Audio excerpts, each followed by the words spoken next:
In today's world, many young people believe that science has somehow disproved the existence of God. But is that really the case? How do science and faith work together? In this video, Richard Simmons will walk us through some of the powerful scientific discoveries that actually point to a creator.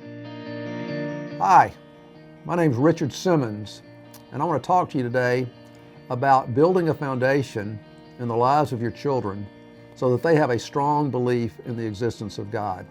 I want to talk about the relationship between science and God.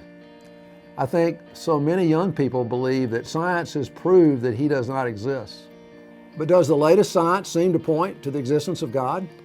Could science itself be evolving in the face of new discoveries, new evidence, and bold critical thinking? Pew Research did a survey of a large number of scientists, and 51% of them believe in God. If science could prove that God does not exist, you wouldn't have any scientists that believed in Him. There are three different ways that people see the relationship between science and God. The first is the belief that they're at war with each other. This is what Richard Dawkins and Christopher Hitchens and Sam Harris believe. The second is that they have nothing to do with each other. Speaking on the question of God, the great paleontologist and atheist Stephen Jay Gould of Harvard concluded, "We neither affirm nor deny it. We simply can't comment on it as scientists." And then the final one, it's the belief that science points to the existence of a divine intelligence.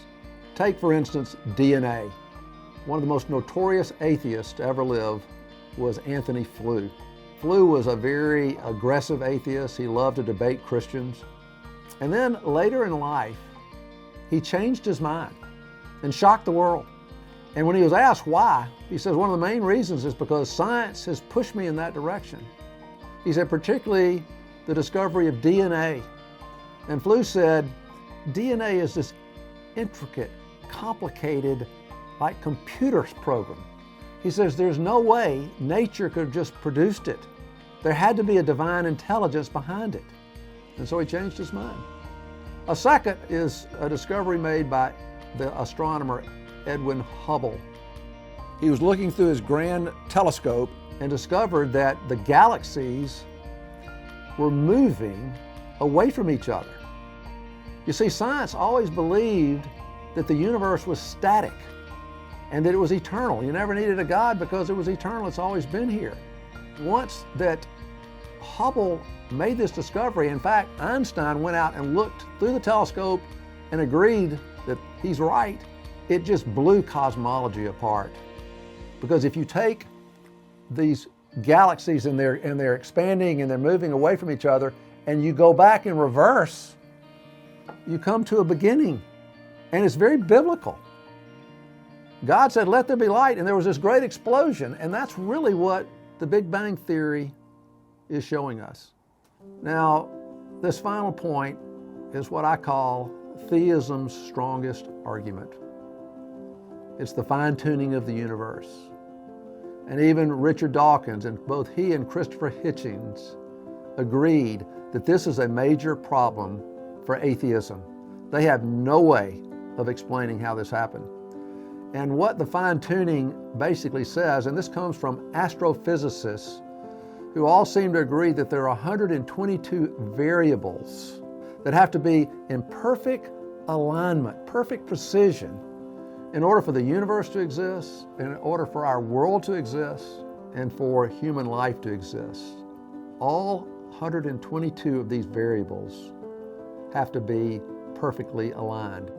One of the great astronomers who, once he really learned of this, his name was Fred Hoyle, and he was so frustrated he made this famous statement. A common sense interpretation of the facts suggests that a super intellect has monkeyed with physics as well as with chemistry and biology. Richard Dawkins has said something similar. He calls it multiverse theory. And then he says, it could be that at some earlier time, somewhere in the universe, a civilization evolved to a very, very high level of technology and designed a form of life that they seeded onto, perhaps this planet. I mean, think about how preposterous that is. Why couldn't he just say, maybe God did this? Parents, discussing science, creation, and the existence of God with your children has the potential to be some of the most fascinating conversations you can have with them. Research the issues and find the answers together. I think it's important that our kids know about the powerful evidence for God, and that in reality, science is our friend. Remember that discussing science and the existence of God with your kids can lead to some of the most fascinating and meaningful conversations. Research these topics together, explore the questions, and help them see that science and faith don't have to be in conflict. In fact, science can be one of our greatest allies in exploring the wonders of God's creation. Encourage your kids to ask questions, dive deep, and find out for themselves just how science affirms what Scripture says. Thanks for joining me today, and may your family be blessed with curiosity and faith as you continue these exciting discussions.